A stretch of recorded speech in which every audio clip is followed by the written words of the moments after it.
handful of games into the new season, and it's hard to get a read on the Warriors.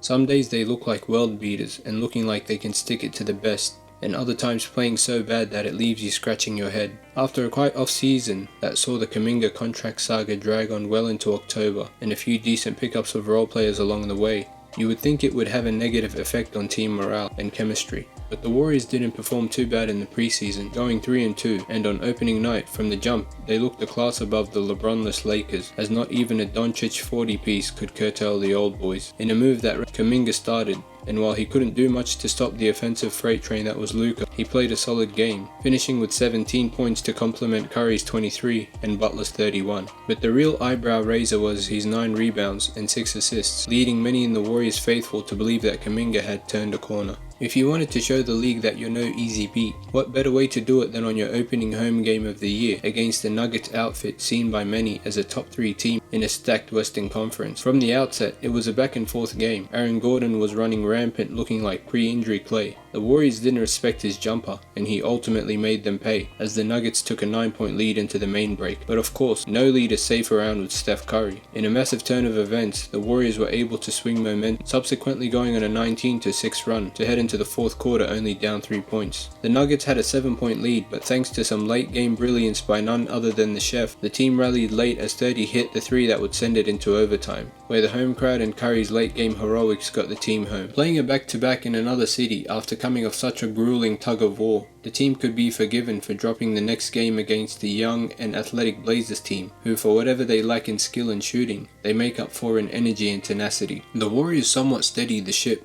picking up wins against the Grizzlies and the Clippers, the latter of which they put on a defensive masterclass, keeping Harden and co to less than 80 points. 4-1 is obviously a great way to start the year, but Warriors fans know you can never fall for the hype, because the last 2 seasons started just this way, only to barely scrape into the play-in. And over the next 2 games, the pre-Jimmy Butler Warriors were back in full swing, fumbling and bumbling their way to 2 straight losses against a Bucks team led by Rollins and no Giannis, and a Pacers team without Nembhard, Halliburton, Mathurin and Toppin. In both games it was a case of the same old, not showing the opposition enough respect, being careless with the ball, and inconsistencies in the rotation, and this one was extremely prevalent in the loss to the Pacers. The lineup that had the Warriors up 10 with only a few minutes to go in the fourth was seemingly dumped for the elder statesman, and it proved catastrophic, as for the first time in a while, the Warriors lost the Steph minutes. As I'm talking, the Warriors did steady the ship, picking up a dub against the lowly Suns, but lost to the Kings in terrible fashion.